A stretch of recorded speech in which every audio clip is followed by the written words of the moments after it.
किसानों पर आरोप लगाना आसान है कि उनकी वजह से रास्ते बाधित हो गए, लेकिन उनकी वजह से फ्यूचर की राहें जो आसान होंगी उस पर भी विचार करना चाहिए। दिल्ली की 3 सीमाओं पर चल रहे किसान आंदोलन को अगले 5 दिनों में 11 महीने पूरे हो जाएंगे।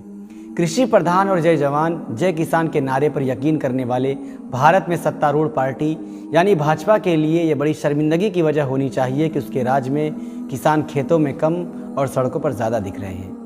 अपने हक के लिए साल भर से वो आंदोलन कर रहे हैं और अगले चुनाव तक आंदोलन को चलाने का इरादा जतला रहे हैं। ऐसा नहीं है कि किसान यह सब किसी अहंकार के टकराव या राजनीतिक फायदे के लिए कर रहे हैं, बल्कि इस आंदोलन की कामयाबी या नाकामी ही उनके फ्यूचर लाइफ की दिशा तय करेगी। इसलिए किसान सारे तकलीफ सहते हुए आंदोलन कर रहे हैं। वे जानते हैं कि इस वक्त अगर तकलीफ़ों की परवाह उन्होंने की तो फिर फ्यूचर में उन्हें और आने वाली पीढ़ियों को तकलीफ़ के अलावा कुछ नहीं मिलेगा, क्योंकि तब न अपने खेत पर, न उपज पर, न फसल के दाम पर उनका कोई हक रह जाएगा। बहुत साल पहले जब सार्वजनिक नल और प्याऊ बंद होने लगे थे, कुएं बावड़िया गुजरे ज़माने की बात हो गए थे और बोतल में पानी बिकने लगा था, तब इस बात पर चिंता जतलाई जाने लगी थी कि आज पानी बिक रहा है, कल को हवा भी बेची जाएगी। और कुछ दशकों में ये चिंता सही साबित हो गई। अब प्रदूषण से बचाव के नाम पर एयर प्यूरीफायर मिलने लगे हैं और ऑक्सीजन पार्लर भी खुल चुके हैं। निजीकरण और उदारीकरण के नाम पर पूंजी कितने बेरहम खेल आम इंसानों की ज़िंदगी के साथ खेल सकती है, इसके मिसाल सामने देखने के बावजूद अब भी समाज जागरूक नहीं हो रहा है। किसान समझ रहे हैं कि आज उनसे बिना पूछे उनकी बेहतरी के नाम पर जो 3 कानून बना दिए गए हैं, उसका असर आने वाले वक्त में सभी के लिए कितना डेंजर साबित हो सकता है। इसलिए किसान शारीरिक, मानसिक और आर्थिक सारी तकलीफें झेलकर भी आंदोलन जारी रखे हैं। दिल्ली पुलिस ने किसानों को रोकने के लिए सड़क पर गड्ढे खोदने, कील लगाने से लेकर बैरिकेडिंग करने जैसे सारे उपाय कर लिए। पिछले साल नवंबर से लेकर जनवरी के बीच सरकार और किसानों के बीच 11 दौर की बातचीत भी हुई, लेकिन इस आंदोलन को सरकार खत्म नहीं करवा पाई, क्योंकि सरकार का कोई इरादा उद्योगपतियों को नुकसान पहुंचाने का नहीं है। कृषि कानून वापस हो जाएंगे तो मनचाही फसल मनचाहे दामों पर खरीदने से लेकर मनचाही जमाखोरी की छूट उद्योगपतियों को नहीं मिल पाएगी।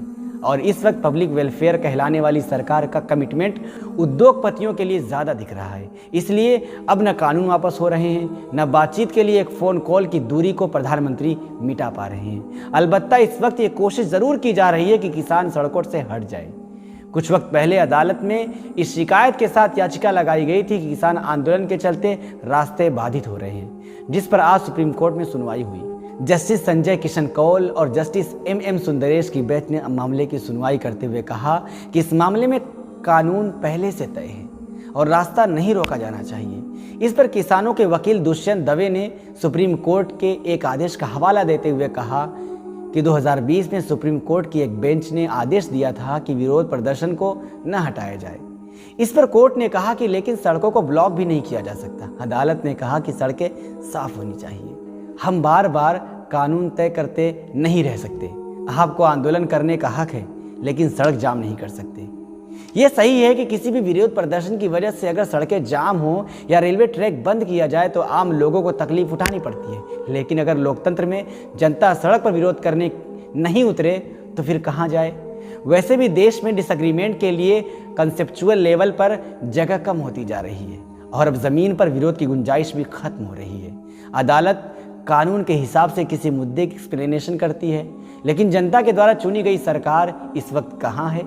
क्या मोदी जी का काम केवल उद्घाटन करना, या अब सरकार ने कौन सा नया रिकॉर्ड बनाया, या पिछली सरकारों को कोसना यही रह गया है? क्यों देश के प्रधानमंत्री को इस बात की फिक्र नहीं है कि किसान 11 महीनों से सड़कों पर बैठे हैं?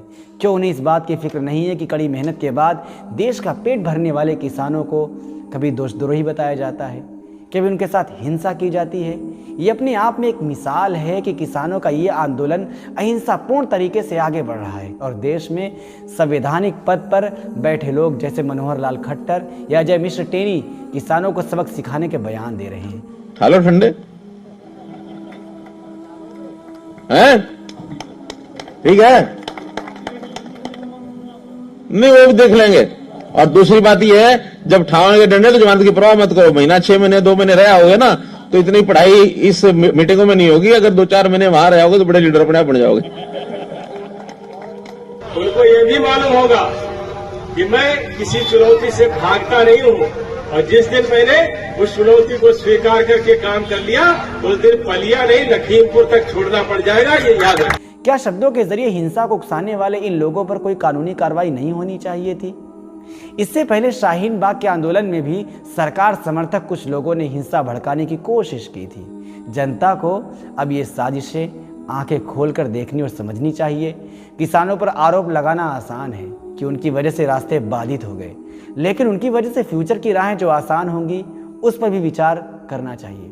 वैसे किसानों ने गाजीपुर सीमा से बैरिकेडिंग को हटाना शुरू कर दिया है। किसान नेता राकेश टिकैत ने साफ कहा है कि रास्ता पुलिस ने बंद किया था, हमने नहीं। राकेश टिकैत ने यह भी ऐलान किया है कि अब किसान दिल्ली जाएंगे, संसद जाएंगे, जहां ये कानून बने हैं। यानी किसान अपने संघर्ष से अब भी पीछे नहीं हट रहे हैं। देखना होगा कि इस संघर्ष को कानून और समाज का साथ कितना मिल पाता है। इसी तरह हमसे जुड़े रहने के लिए इस चैनल को सब्सक्राइब कीजिए, लाइक कीजिए और शेयर कीजिए।